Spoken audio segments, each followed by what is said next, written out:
Le Liban s'apprête à lancer le désarmement des camps palestiniens à partir de la mi-juin 2025. Un plan en plusieurs étapes, préparé conjointement par le gouvernement libanais et l'autorité palestinienne.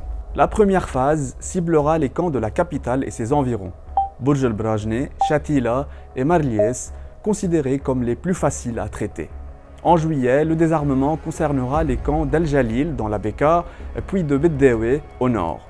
Le Liban compte 12 camps palestiniens officiels répartis sur tout le territoire.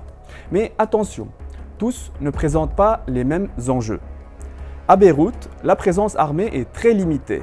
Ces camps ont en grande partie été désarmés dans les années 80 lors de la guerre civile libanaise. Le vrai défi se trouve au sud Liban, où le Hezbollah exerce une forte influence, notamment dans le camp de Ain el-Halwe, situé à Saïda. C'est le plus grand camp du pays, avec entre 40 000 et 70 000 habitants. Il abrite une constellation de factions armées, dont le Fatah, le Hamas, ainsi que des groupes islamistes radicaux. Les forces régulières libanaises y sont quasiment interdites d'y entrer. Environ 1200 personnes de ce camp sont recherchées pour terrorisme. En 2023, des affrontements violents ont opposé des factions rivales dans ce camp. Mais de nombreuses incertitudes demeurent. Que faire des combattants après le désarmement? Qui assurera la sécurité? Et surtout, quel rôle jouera le Hezbollah?